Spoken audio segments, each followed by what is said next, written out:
Hello everyone, my self Swapnil sir. और इस video में डिस्कस करने वाले हैं क्लास 8 का मैथमेटिक्स चैप्टर नंबर 2 जो कि linear equations in one variable. ठीक है, तो याद होगा तो अपन ने लास्ट क्लास में पूरा थियोरेटिकल पार्ट खत्म कर दिया था। जो भी थियरी पार्ट था उसके अंदर अपन ने जितने भी अभी तक किया था वो सब खत्म हो गया है, बस अभी कुछ क्वेश्चंस करने बाकी हैं। तो आज के बाद आज अपना लास्ट लेक्चर होगा, लास्ट लेक्चर इस चैप्टर का होगा। तो आज मैं बस क्वेश्चंस ही कराने वाला हूँ। जो भी वर्सेटाइल क्वेश्चन, जो भी अलग अलग टाइप के क्वेश्चंस है वो सब मैं डिस्कस करने वाला हूँ एक एक करके। ठीक है, तो आज बस क्वेश्चन वाला होगा। अगर किसी को कोई भी क्वेश्चन में कोई भी डाउट आ रहा है, ठीक है, तो मुझे व्हाट्सएप पे पूछे। और अगर देखो क्वेश्चन कैसे सॉल्व करोगे, तुम्हारा मेथड क्या होगा कि मैं यहाँ पे सारे क्वेश्चन लिखूंगा, तुम चाहिए तो वीडियो को पॉज करके पूरा सॉल्व करके फाइनल आंसर चेक कर सकते हो। रफ में चाहिए तो सॉल्व करना, अगर तुम्हें लग रहा है कि बार बार कचरा हो जाएगा, पूरा कैंसिल वैंसिल करना पड़ेगा, तो कोई टेंशन नहीं। रफ में पहले खुद से सॉल्व करके देखो, अगर आंसर सही आया है फाइनली चेक करना, तो अगर सही आ रहा है तो सीधा फेयर में कर सकते हैं। ठीक है, तो चलो स्टार्ट करते हैं। मिसलेनियस एग्जांपल्स हेडिंग डाल देना। मिसलेनियस मतलब बहुत सारे अलग टाइप के एक मिक्स करके अपन दे रहे हैं। ठीक है, तो बहुत सारे अलग अलग टॉपिक्स के एक साथ मिक्स करके क्वेश्चन पूछे। तो first, solve 4f minus 3 upon 10f minus 9 is equal to 0.05 upon 0.25। ठीक है, तो क्वेश्चन देख सकते हो। ऐसे टाइप का मैंने क्वेश्चन तो मैं लोगों को बताया था लास्ट क्लास में कि कैसे टैकल करना है। तो मैंने क्रॉस मल्टीप्लिकेशन नाम की एक चीज समझाई थी, तो वो तुम क्रॉस मल्टीप्लिकेशन नाम की चीज यूज कर सकते हो। लेकिन उसके पहले मैं पहले स्टेप क्या करूंगा, थोड़ा सा इसको सिंप्लीफाई करूंगा ताकि आसान हो जाए। ठीक है, तो देखो 4f minus 3 upon 10f minus 9 is equal to 0.05 को लिख सकते हो 5/100, राइट। ये सबको डेसिमल नंबर्स को फ्रैक्शन में करना आना ही चाहिए। ठीक है, ये बताया था मैंने कैसे करना है। सिमिलरली 25/100, ठीक है, ये भी सबको आना चाहिए। देख सकते हो, इसको और सिंप्लीफाई करोगे तो 5/100 इंटू ये बन जाएगा 100/25, राइट। 100 पूरा गया, 5 1 जा 5 5। तो देख सकते हो यहाँ पे क्या बन रहा है, 4f minus 3 upon 10f minus 9। Next step पे देखते हैं, upon 10f minus 9 is equal to 1/5। अब तुम चाहे तो क्रॉस मल्टीप्लाई कर सकते हो। तुम चाहे तो पहले भी क्रॉस मल्टीप्लाई करोगे तो कोई दिक्कत नहीं है, वो भी एक मेथड ही अलग टाइप का। तुम स्टार्टिंग में क्रॉस मल्टीप्लाई करके सॉल्व करो तो भी चलेगा। तो अब करते हैं क्रॉस मल्टीप्लाई। तो देखो क्या आएगा, यहाँ पे 5 मल्टीप्लाई हो जाएगा 4f minus 3, यहाँ पे 1 इंटू 10f minus 9। तो इसके बाद तो सिंपल ही है कहानी। ओपन करते हैं ब्रैकेट्स, तो 5 4 सा बन जाएगा 20f। ठीक है, 5 3 सा माइनस है यहाँ पे, तो 5 3 सा 15 बन रहा है 10f minus 9। ठीक है, सारे f को एक साइड लेके आ जाओ, 20f minus 10f, और सारे कॉन्स्टेंट्स को उधर भेज दो। -15 का वहां पे भेज दिया, ट्रांसपोज किया मैंने -15 को उससे, तो +15 आ रहा है। 10 20 minus 10 कितना हो गया 10, तो 10f इज इक्वल टू कितना बच रहा है, 15 minus 9, तो ये कितना आ रहा है 6 आ रहा है। तो देख सकते हो 10 को उससे ट्रांसपोज करोगे, यहाँ पे मल्टीप्लिकेशन में है तो वहां पे डिवीजन में चला जाएगा, अपॉन में चला जाएगा। फाइनली अगर कैलकुलेट करोगे 2 3 सा 2 5 सा, फाइनल आंसर अपने पास आएगा f इज इक्वल टू 3/5। तुम इसको ऐसे भी लिख सकते हो, फ्रैक्शन या फिर डेसिमल फॉर्म में भी लिख सकते हो 0.6। इसको लॉन्ग डिवीजन करके निकाल सकते हो, 5 0 सा 0.6, तो 0.6 इज द करेक्ट आंसर। ठीक है, तो फर्स्ट क्वेश्चन बहुत सिंपल क्वेश्चन लिया था मैंने ताकि तुम लोगों को थोड़ा सा आइडिया आ जाए प्रीवियस क्लास का। सेकंड क्वेश्चन भी बहुत सिंपल है, वो एलसीएम वाला जो मैंने बताया था कि reduction of equation, linear equations into simpler form, जो पहला पार्ट था उसका मैंने एक और क्वेश्चन करा रहा हूँ, तो उसको भी देख लो चाहिए तो देख सकते हो यहाँ पे वेरिएबल्स बहुत सारे हैं। ठीक है, डिनोमिनेटर में देखो यहाँ पे 2 है, यहाँ पे 3 है, तो मैं सीधा क्या करूंगा, एलसीएम ऑफ जितने भी यहाँ पे डिनोमिनेटर्स में है सबका ले लूंगा। एलसीएम ऑफ 2, 3 कितना होगा, तुम तो निकाल सकते हो। 2 और 3 का एलसीएम 6 ही आता है। अब सब जगह दोनों side multiply both sides by 6, sides by 6, जो भी एलसीएम आएगा दोनों साइड से मल्टीप्लाई करो। तो देख सकते हो 6 इंटू यहाँ पे लिख देते अच्छे से m-3/2 प्लस 5, इधर भी मल्टीप्लाई कर रहे हैं 6 into 5m-9/3 minus m plus. चलो और सिंप्लीफाई करते हैं, तो ये बन जाएगा 6m-2/2 प्लस 6 5 सा कितना हो जाएगा 30। इसमें तो कोई गड़बड़ नहीं होनी चाहिए। 6 यहाँ पे देख सकते हैं 5m-9/3, ठीक है, माइनस 6 इंटू m 6m बन जाएगा, और 6 4 सा 24, तो यहीं पे लिख रहा हूँ 24।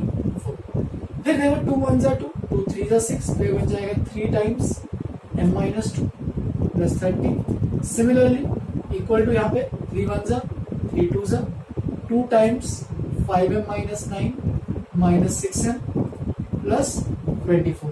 ठीक है, अब थोड़ा सा ब्रैकेट ओपन करते हैं। 3m minus 6 plus 30 is equal to 10m minus 18 minus 6m plus 24। अब सारे m जितने भी है सबको एक साइड लेके आ जाओ, तो 3m है, ये माइनस 10m बन जाएगा, ये प्लस 6m बन जाएगा। सिमिलरली वहां पे जो भी कॉन्स्टेंट सब उधर भेजो, माइनस 6 है तो यहाँ पे प्लस 6 आ जाएगा, 30 है तो माइनस 30 बन जाएगा, माइनस 18 प्लस 24 वैसे का वैसे ही उस साइड है। तो ये कैलकुलेट करो, 6m plus 3m 9m, 9m minus 10m तो माइनस m बन जाएगा लेफ्ट हैंड साइड में, और राइट हैंड साइड में देख सकते हो ये माइनस 18 है यहाँ पे। ठीक है, ध्यान देना, तो छोटा लिख रहा हूँ। ठीक है, कुछ ये तो जूम करके देख सकते हो अच्छे से। 24 प्लस 6 30, तो देख सकते हो ये 24 और 6 30 जो है ये माइनस 30 उससे कैंसिल हो जाएगा और बचेगा क्या बस माइनस 18। अब माइनस को उधर ट्रांसपोज करोगे तो माइनस 18 अपॉन माइनस 1 बन जाएगा, हेंस माइनस माइनस कैंसिल होके m इज इक्वल टू यहाँ पे आएगा, ये माइनस और ये minus cancel, m is equal to आ जाएगा 18। तुम जो यहाँ पे 18 पुट करके वेरीफाई भी कर सकते हो, वो जो मैं वेरीफाई करना तो मैंने समझाया था कैसे वेरीफाई करना है, बस 18 की वैल्यू यहाँ पे पुट करो m की जगह। फिर थर्ड क्वेश्चन है the ages of word problems है। ठीक है, वर्ड प्रॉब्लम्स को कैसे टैकल करना है, मैंने बहुत सारे वर्ड प्रॉब्लम ऑलरेडी करा दिए थे, लेकिन ये मिसलेनियस है जो अपने लास्ट टॉपिक पढ़ा था अपने लास्ट क्लास में, उस पर कुछ वर्ड प्रॉब्लम्स है तो उसको भी देखेंगे थोड़ा सा। ठीक है, तो the ages of Hari and Harry, तो दो लोग हैं, एक हरी इंडियन हो, कोई इंडियन होगा, हैरी कोई फॉरेनर होगा। ठीक है, हरी एंड हैरी दोनों की एजेस जो है currently are in the ratio 5:7। तो मैंने तुम लोग को कहानी बताई है कि जैसे ही रेशियो की बात आती है तो 5:7 का मतलब क्या है कि अगर हरी 50 साल का है तो हैरी 70 साल का होगा, अगर हरी 10 साल का है तो हैरी 14 साल का होगा। तो ये रेशियो मेंटेन रखना है। सिमिलरली अगर हरी 5x साल का है तो हैरी 7x साल का होगा। तो मैं सीधा अज्यूम करके स्टार्ट करते हैं, let the present ages of both are, both में से लिख रहा हूं यहाँ पे हरी एंड हैरी। हरी का कितना है 5x एंड 7x ईयर्स। ठीक है, तो दोनों के मैंने एज मान ली है कि इसका हरी का है 5x एंड हैरी का है 7x। तो जो इस सेंटेंस को ऐसे भी लिख सकते हो, let the age of Hari is equal to 5x, let the age of Harry is equal to 7x। फिर क्या बोला देखो 4 years फ्रॉम नाउ, तो अब से 4 साल बाद, तो 4 साल बाद दोनों की एजेस ऐड हो जाएंगे। ठीक है, 4 years लेटर, 4 years लेटर 4 साल बाद क्या होगा कि हरी का जो एज है, हरीज एज कितना हो जाएगा, पहले 5x था, 5x प्लस 4, ये सबको पता होना चाहिए। एंड सिमिलरली अगर हैरीज एज की बात की जाए, हैरी का एज, तो वो भी कितना हो जाएगा 7x प्लस 4, यहाँ पे लिख देना ईयर्स, ईयर्स जो भी। ठीक है, 5x plus 4 and 7x plus 4 years. तो ये 4 साल बाद की कहानी। ठीक है, 4 years from now the ratio of there edges, अब 4 साल बाद इनका एज कितना हुआ ये होगा, तो इसका रेशियो, अब रेशियो जो है, ratio is equal to ratio of their age is equal to 4 years now, 4 years from now की बात कर रहा हूं, तो 4 साल बाद की बात कर रहा है, तो उनका रेशियो क्या हो गया 3:4। मतलब ये लिख सकते हो 5x plus 4 upon 7x plus 4, 4 साल बाद का जो रेशियो है वो कितना हो गया इज इक्वल टू 3:1। तो देख सकते हो अपने पास एक इक्वेशन तैयार हो गया, अब उस इक्वेशन को सॉल्व करना है। कैसे सॉल्व करोगे, क्रॉस मल्टीप्लाई करो, cross multiply 4 into 5x plus 4, 3 into 7x plus 4, multiply कर दो। 4 इंटू 5 कितना जा रहा है यहाँ पे, 4 इंटू 5 20x हो रहा है, 4 4 जा 16, 3 7 जा 21x प्लस 4 3 जा 12।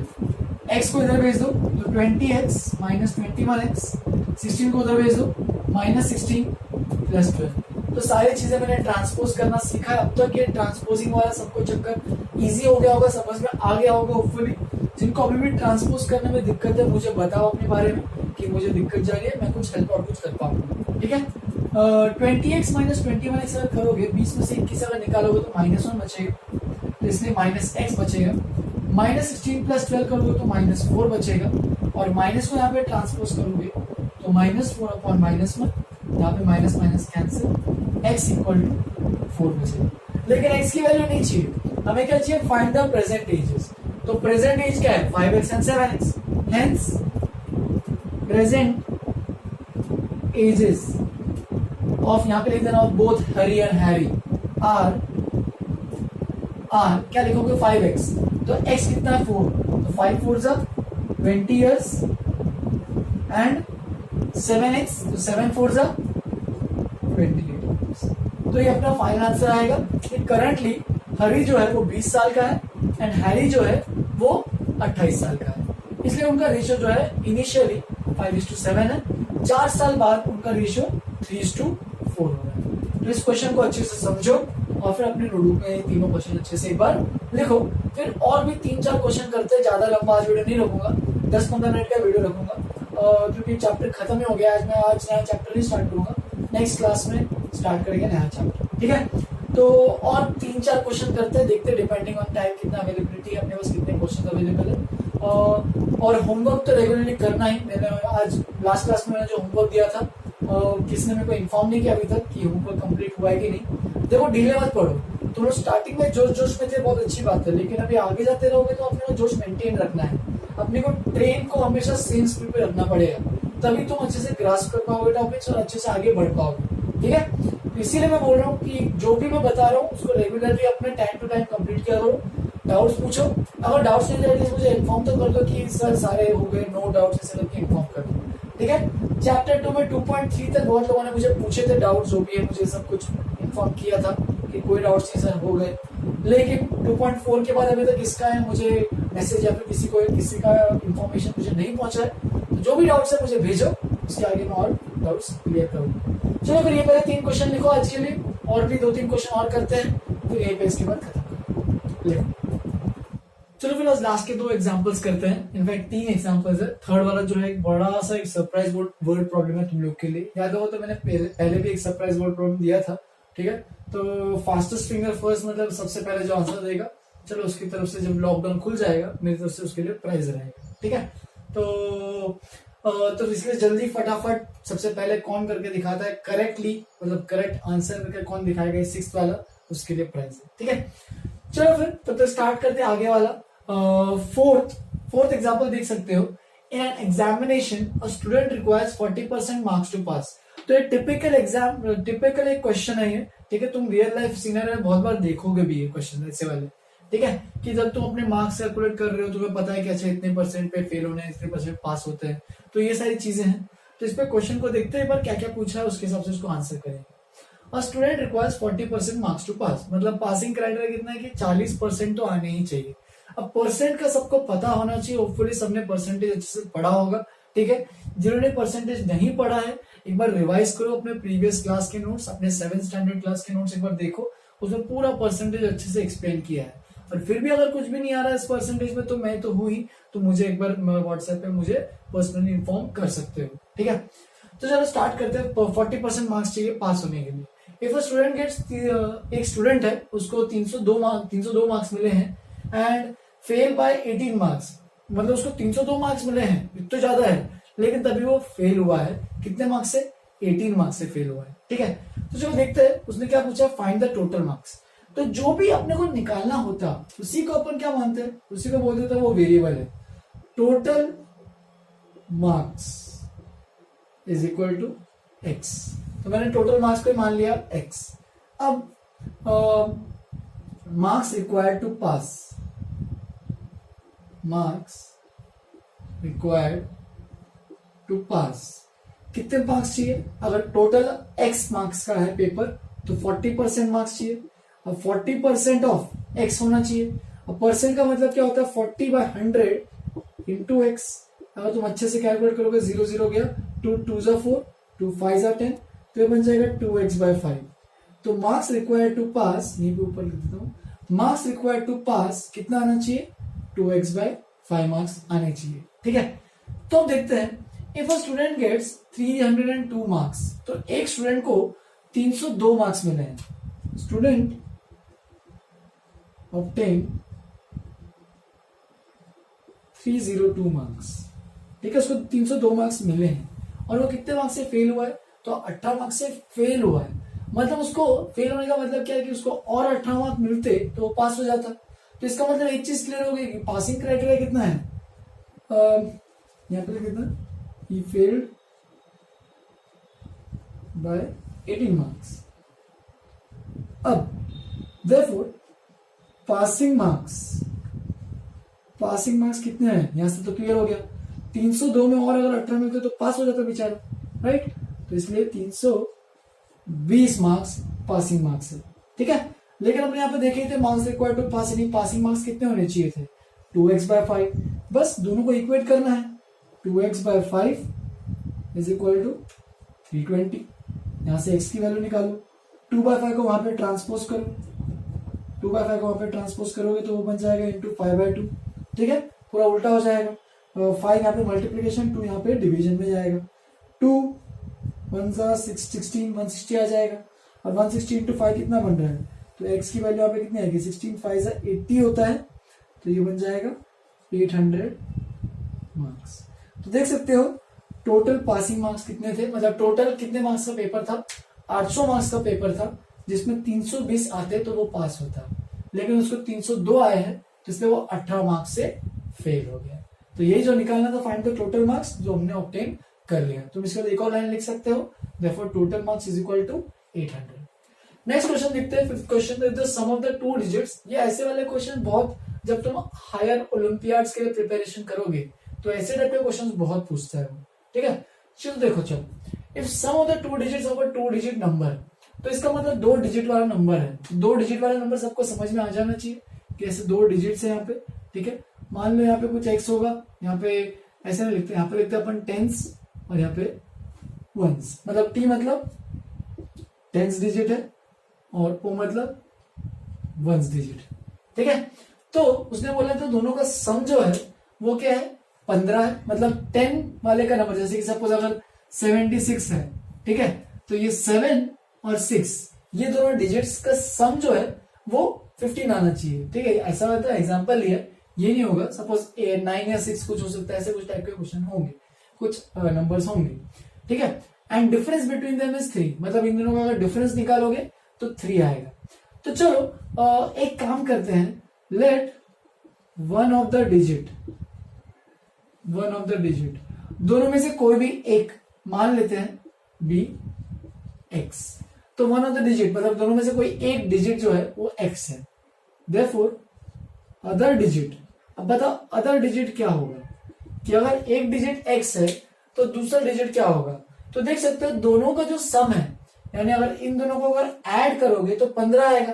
ठीक है, तो अगर ये x है तो ये कितना हो जाएगा, तो ऑब्वियस सी बात है दोनों का सम 15 है, तो 15 में से अगर ये x की वैल्यू से ऐसे कुछ x और ये डिजिट निकालना है, दोनों का सम ये जो है वो 15 आ रहा है, तो ये जी इसकी वैल्यू कितनी आएगी, 15 माइनस एक्स, राइट। तो एक डिजिट है x, तो दूसरा डिजिट कितना हो गया, 15 माइनस एक्स।